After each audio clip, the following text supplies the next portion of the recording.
Pēdējā laikā mūsu sadarbība ir vēl vairāk nostiprinājusies, un jāsaka, ka šī nav mūsu pirmā tikšanās.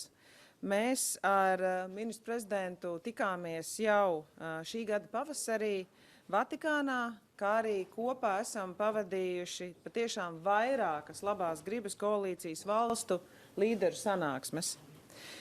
Jūsu šodienas vizīte Latvijā patiešām apliecina, ka mūs vieno kopīgas intereses un arī kopīgas vērtības. Mēs Latvijā esam ļoti pateicīgi Kanādai par tās bruņoto spēku klātbūtni Latvijā un Kanādas līderību, vadot NATO brigādi, kā arī par Kanādas investīcijām Latvijas aizsardzības spēju stiprināšanā. Tieši Kanādas vadītā brigāde ir pirmā austrumu flangā, kas jau ir veikusi vairākas brigādes līmeņa mācības. Un ir skaidrs, ka tā būs vajadzīga arī ilgtermiņā, un es saprotu, ka Carney kungs arī pēc brīža vēlēsies sniegt svarīgu paziņojumu šajā sakarā. Es esmu vairāk kārt apciemojis Kanādas karavīrus gan Ādažos, gan citviet Latvijā, un esmu guvusi apliecinājumu par izcilu mūsu bruņoto spēku sadarbību. Paldies jums par to. Mēs kopā esam spēks. To es esmu apliecinājusies arī labās gribas koalīcijas ietvaros. Mēs par savām vērtībām nešaubamies. Mēs vienmēr zinām, kādi ir mūsu mērķi. Un Latvija arī turpmāk rūpēsies par to, lai Kanādas karavīru uzturēšanās Latvijā būtu profesionāli liederīga un saistītos ar pozitīvām emocijām un atmiņām. Un arī pārunājot Kanādas karavīru klātbūtni Latvijā, viņi daudz ir teikuši, ka viņi labprāt arī pēc rotācijas atgriežas Latvijā, jo viņi šeit gūst patiešām nenovērtējumu pieredzi. Ikvienam Kanādas bruņoto spēku karavīram un ģimenes loceklim arī ir vieta Latvijā. Mēs par viņiem labprāt arī vēlamies šeit parūpēties. Mūsu ciešā sadarbība aizsardzības jomā ir būtiska ne tikai divpusējo attiecību stiprināšanai. Not only for the deepening of our bilateral relations, but also sending a clear signal about NATO's commitment to deterrence and defense, and not only on paper, but also in practical terms. We are also ready to deepen our trade relations and economic cooperation. As you know, here in Latvia, our Air Baltic national carrier has bought Canadian-made planes, and we are very happy to have them and operate them. And that is why Air Baltic now has one of the most modern fleets, one of the greenest or environmentally friendly fleets of planes in its stock, and we want to cooperate in drone construction, food processing, as well as hydrogen energy, and would like to also explore the opportunities for business-to-business cooperation. Our military companies or defense industry representatives are ready to work with their Canadian counterparts to procure or produce all the resources and materials and technologies that both sides need, Latvia and Canada. We're also cooperating with Canada very closely in the EU framework, and recently there was a EU-Canada summit with the agreements on closer defense and security cooperation. Our defense industries will cooperate much closely, and Canada is also a strong supporter of Ukraine as it is fighting against the Russian aggression. And I have been in Kiev, and Mr. Carney recently was in Kiev, and we celebrated the Ukraine Independence Day. And during this brief, short meeting, we agreed that it is important to send a strong signal to the aggressor that we are standing with Ukraine, that we are going to stay by Ukraine, and we have also joined the US President Initiative for the supply of military equipment to the Ukraine, and we also support further reinforcement of sanctions against Russia. Both Canada and Latvia support the strengthening of or deepening of the sanctions, and we are also trying to find the answers to the security challenges posed by Russia in this region, also based on the Canadian experience. Mr. Prime Minister, dear Mark, thank you once again for visiting Latvia. I know that you have had a very busy European trip this time round, or European tour. We're the fourth country, and as we just talked. Prime Minister has flown by plane, went by train, went by car, and the only mode of transport that he hasn't used is a ship. Nevertheless, thank you for your energy, for being able to do this, and thank you for sending your troops here in Latvia. It's very important for us. And now it's over to you, Prime Minister. Thank you. Thank you. Thank you very much, Prime Minister, dear Evika. It's a pleasure. I'll make a couple quick observations. One, there are many areas where we're cooperating economically, culturally. We also need to cooperate in hockey as well, because I was at that match in the World Junior tournament when Latvia beat Canada, and beat Canada fairly. I have to say, we could see it coming, beat Canada fairly. So we have much to learn from each other. We're stronger together, and we do that as well. Look, we, as the Prime Minister mentioned, we first met actually in April at the Vatican. We've had regular discussions through Coalition of the Willing and other format since then. But when we first met, the Prime Minister kindly invited me here, and I made a point to ensure that I came. We picked a date to come here, which actually is the 34th anniversary of when Canada recognized Latvia's independence, becoming the first G7 country to do so. But I also mentioned to the Prime Minister at the time, I recall, because I knew this, by reputation, Latvia by reputation, of your contribution to the international community. Contribution, obviously, through NATO, and I'm going to say a few more words about that in a moment, our cooperation in NATO.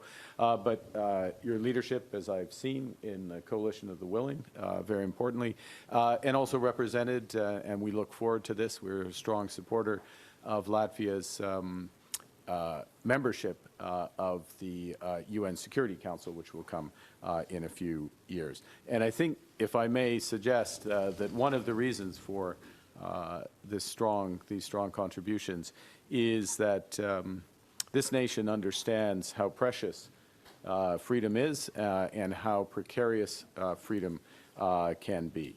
That recognition by Canada coming 34 years ago, of course, was after Latvians courageously reclaimed your independence, in this case from the Soviet Union's, going to the barricades at the major buildings, including the parliaments.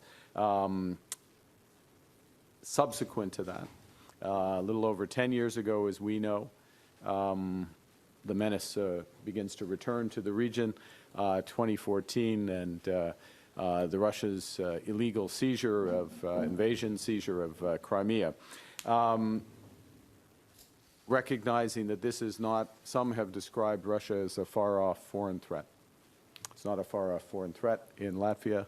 It's an immediate threat here, one that we recognized, and my predecessor, Stephen Harper, and the Canadian government recognized. So not only taking action in Ukraine to begin Operation Unifier, to train Ukrainian troops, an operation that's led to over 45,000 Ukrainian troops being trained, but also contributing troops here from 2014 onwards. Tout comme en 1991, le Canada ne s'est fait aucune illusion sur l'importance de votre combat. Et vous ne devez pas, ou jamais, vous ne devez jamais douter l'engagement des Canadiens et Canadiennes en faveur de votre cause. C'est comme la nôtre aussi. From that initial 100 troops that were contributed as part of what we call Operation Reassurance a little over a decade ago, it grew then to over 450 troops 3 years ago as the menace increased with the start of this horrific illegal war of Russia against Ukraine. And our message is absolutely clear. It was clear from the day that Latvia joined. It's clear now that an attack of any sort on this country is an attack on Canada as a member of the NATO alliance. Une attaque contre les pays baltes est une attaque contre de l'OTAN et contre le Canada. Today, that force, that multinational battle group, and the Prime Minister and I discussed the modalities of this earlier, that group has grown to over 3,500 soldiers from 14 different nations under Canadian leadership. Over 2,000 of those brave women and men are Canadians. It's Canada's largest current contribution to the NATO alliance. And when we look at the current situation, and we discussed this, and I mentioned this when I was in Kyiv a few days ago, we look back at the differences from the years leading up to Latvia's reclaiming of independence. If you recall, the peace efforts of disarmament efforts, I guess I should say, of President Reagan, his slogan at the time was trust but verify the actions of Gorbachev. Well, Vladimir Putin is not Mikhail Gorbachev. He seeks darkness, not glasnost. He seeks empire, not perestroika. We can't trust but verify with Putin. As we think about the process through the coalition of the willing, we must deter and fortify. And that is the way that we can provide true reassurance. So to that end, it's my honor. I'm very proud, along with David McGuinty, our Canada's Minister of National Defence, to announce that Canada will extend Operation Reassurance, our leadership of that, our commitment here on the ground will extend for 3 more years. The 3 more years is just how we do these things. We extend over 3 years. And we will, in the process, increase the brigade's capabilities here in Latvia, reinforce our collective defense, strengthen our cooperative security, and keep the NATO presence strong. I do want to take this opportunity, Prime Minister, to thank you on behalf of the women and men of the Canadian Armed Forces who are currently serving, but who've served in the past and will serve in the future. You referenced this with some humility, but the hospitality and the experience that they have had means that they do want to stay, they do return, and they are proud to have provided this support. Together, we have important work ahead more broadly. As members of the coalition of the willing, we are working to secure peace and security in Ukraine. We know that that security can only come through strength, and that means tough sanctions on Russia. It means reinforcing the capabilities of the Ukrainian armed forces, and it will mean developing robust and credible security guarantees for tomorrow. In June, both of our nations have pledged, as the Prime Minister mentioned, to increase our defense spending to 5% of GDP. For Canada, that will represent, in cash terms, a quadrupling of defense expenditure from 2024 levels to the end of this decade.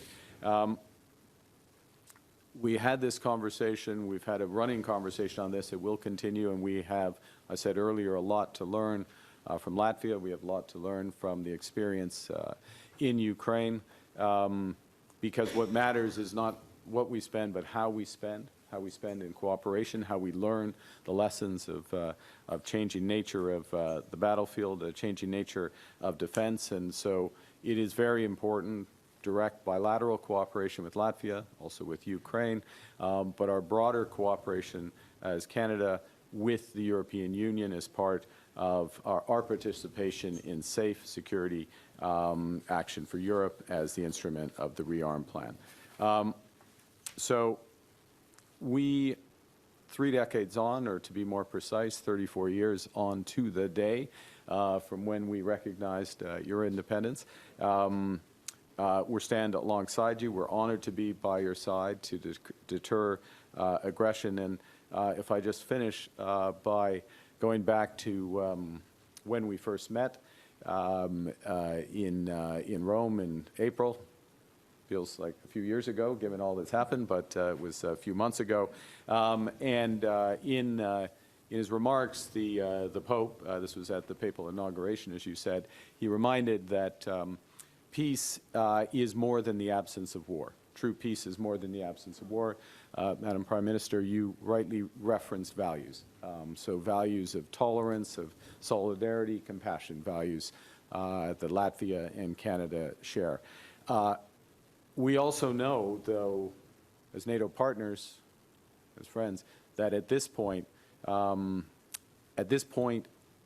actual war in Europe and threat of actual hybrid war that affects Latvia and others, security, distinct from peace, security can only come from strength. So today's commitment to Operation Reassurance contributes to the peace, or to the security through strength, and of course, our values contribute to the strength of our values. So with that, I'll hand to you, and we look forward to your questions. Thank you. Thank you, and now we'll open the floor for questions. As I already mentioned, we will allow to ask limited number of questions. Please raise your hand if you want to ask a question. Also, name your name and surname and media you represent. First row, please. Yes, good afternoon. Kriškaitis from the Latvian television. Would like to ask Mr. Carney, considering possible reduction of the U.S. influence in Europe, would Canada increase its influence and presence, for example, through Latvia, in Latvia? To what extent are you ready to contribute more to the European defense? And Madam Siliņa, question to you. 2 years ago, you signed a roadmap on closer cooperation between Canada and Latvia in the sector of defense and security. Has Latvia done all the homework necessary to host Canadian troops here in Latvia? Thank you. So I will start. Thank you for the question. Yeah, I think one of the outcomes of the June NATO meeting, where we, both of us and all NATO partners, committed to this increase to 5% of GDP defense spending, is a consistency with what's called the defense capabilities of NATO. In other words, what's necessary to defend the eastern flank of NATO. We're on the eastern flank. Core to that is Operation Reassurance at its heart, of course, buttressing the armed forces of Latvia itself and the other Baltic nations. What's required to increase understanding, what's required to defend the western flank, the northwestern flank, so the flank that comes down through the Arctic, something that NATO didn't historically focus on, is beginning to recognize with developments in warfare is necessary. So our cooperation, the role of the Americans with that becomes increasingly important. The role of the Nordic Baltic 8, of which Latvia is a member, increasingly important for that. So I'm giving you two examples of a broader approach within NATO that is deploying resources to a variety of theater, if I can put it that way, military theater, and the U.S. adjustment in terms of their footprint directly in Europe also helps, reduces in certain areas, protects in others. We need to fill in to those direct flanks, and I just referenced both on reassurance and final point, if I may. Some of you, I was on a ship today. Actually, I didn't go anywhere. It was a sub that was stationary, but at least I made it on a ship. And part of the reason was on a ship is that part of what's required is defense in the Arctic, and that needs new capabilities. So, if I can answer your question that way, it's a reshaping of how we defend ourselves.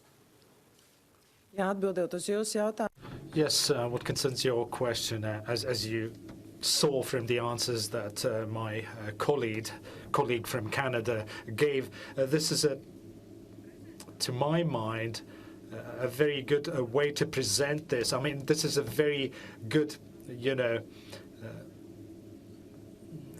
signal in terms of what NATO represents and what Latvia represents. Canada and Latvia are far apart, but the cooperation that we have enjoyed because of the Canadian political leadership under the previous Prime Minister and also with the defense ministers of Canada has led indeed to increased presence of the Canadian troops here in Latvia. Our defense cooperation and cooperation in general has become deeper as well, and Canada was the first and the biggest supporter of Ukraine, in fact, and we were also one of the biggest supporters. 0.5% of our GDP has gone into supporting Ukraine, and we were in the first lines when it came to supporting Ukraine, and we have also reinforced our border line, and we are working in a number of directions, is what I would like to underline. So when it comes to not only battling it out on the hockey rink, but also in scope of NATO, we are supporting each other, not only competing, but also complementing each other. Of course, we have our homework to be done. Salonia, for example, training area needs to be completed and needs to be made available for training and for exercise for the Canadian troops. And we have also opened a drone training area as well, which is helping our national armed forces and will also help Canadian armed forces. But, you know, the Salonia training ground must be developed as quickly as possible in order to be able to provide training to as many Canadian troops as possible. So we have benefited practically a lot as NATO allies, and in scope of the NATO framework, we have shown tremendous leadership and cooperation like no many other countries, and I'm very proud about that. Thank you. Bonjour, Monsieur le Premier Ministre, Prime Minister Siliņa. I'd like to start with the first question with you. Canada's renewed commitment in Latvia, what changes do you see on the ground right now that makes it important to happen right now? Et Monsieur Carney, des questions économiques. À propos des améliorations au port de Montréal, est-ce que vous vous engagez à le faire avec des Est-ce que vous vous engagez à le faire avec des évaluations environnementales, ou allez-vous utiliser la nouvelle loi sur les projets nationaux qui vous permet d'en faire fi? Et en rencontrant le PDG de TKMS aujourd'hui, il a dit qu'il était prêt à construire un chantier naval au Canada. Est-ce que c'est réaliste? Merci. Jā, paldies par jautājumu. Thank you for the question. I'd like to start by referring to my previous answer. In a way, I already partly answered. The fact that Latvia and Canada is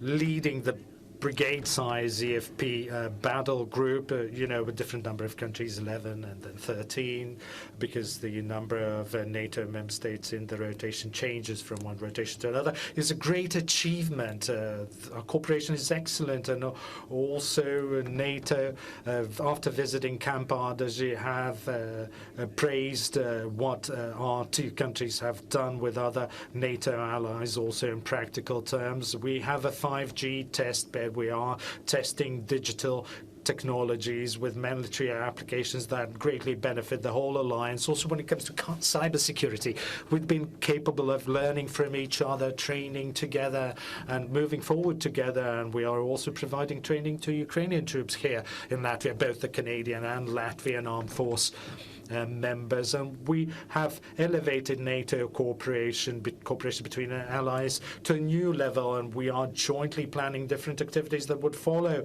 either the ceasefire or the peace agreement in Ukraine. That is a result of political consultations as well as operational consultations between armed forces.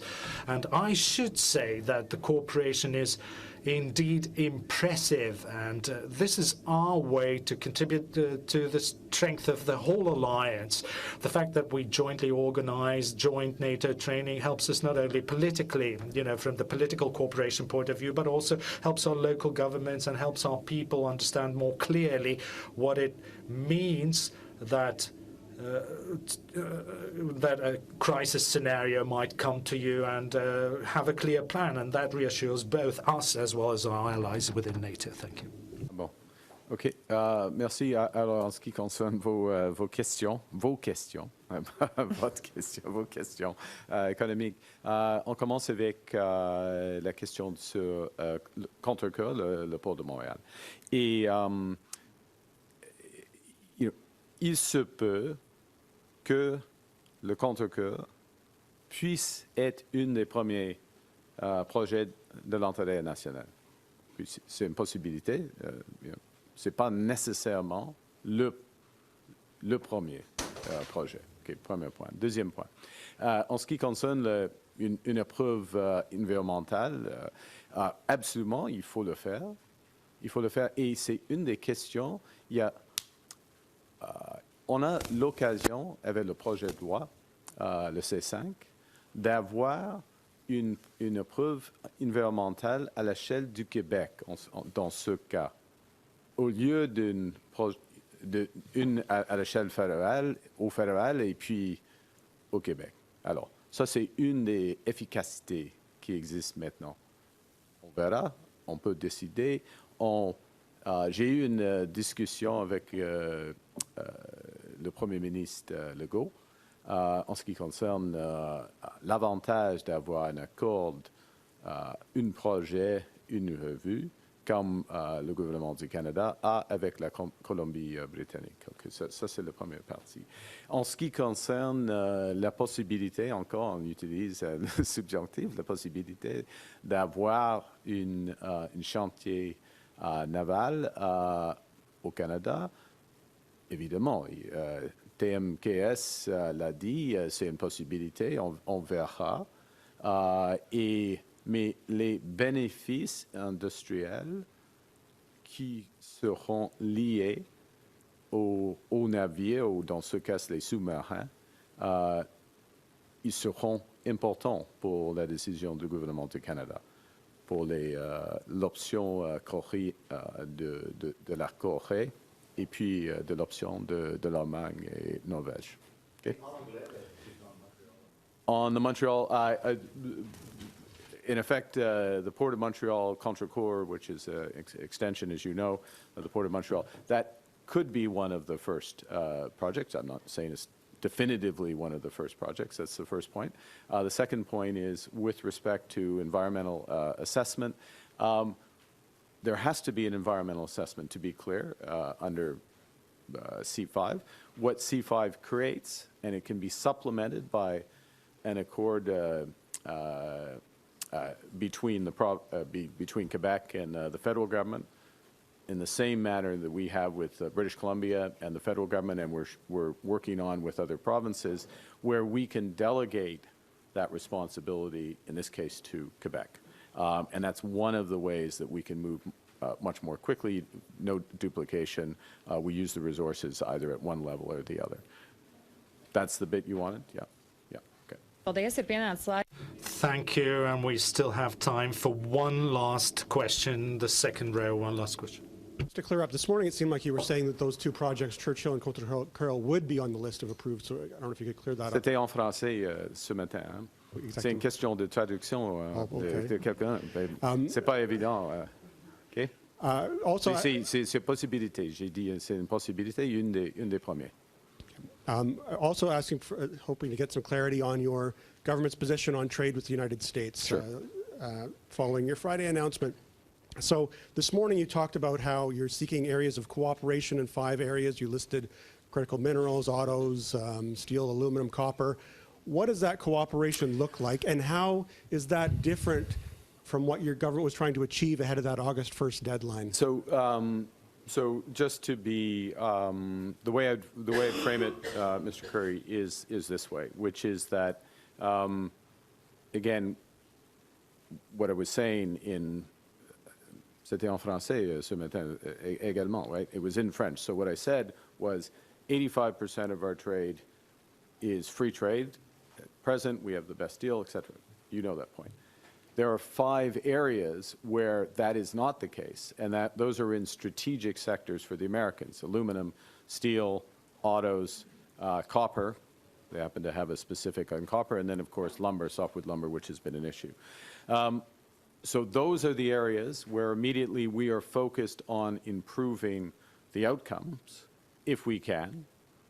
And in order to do that, and this is what I said on Friday, in order to do that, we will have to look at other areas where we can have win-win cooperation, other areas. Now, so it's not, it's an isolation of the set of issues around there, around those strategic sectors for the American, and all of this in the context, as you know, of an upcoming review on CUSMA. that will start next year, but in effect, we're beginning to prepare for it now, and I would expect the Americans to be doing the same. So it's within that context we have both a broader partnership if we can negotiate that and find win-win opportunities that trade off against the two, which is what we're working hard at. And I'll finish by observing that Minister LeBlanc and my Chief of Staff are, as we speak, in Washington with colleagues having those discussions with their American counterparts. So, since we've been requested, we can allow one last question, but this will be last. And Prime Minister Siliņa, thank you so much for your hospitality. My questions are for Prime Minister Carney. Thank you for I just wanted a couple of things, just to get your first quick impressions about your tour of the submarine manufacturing facility, what you made of it. CEO saying, hey, maybe we could build these boats in Canada. So quick thoughts on that. And then on the ports, thank you for clarifying your remarks from this morning about the Port of Montreal might be first out of the gate, but Port of Churchill, maybe people are quite excited about the possibility of LNG coming out of Churchill. That, as you said, needs pretty much a brand new port. Is that a C5 project?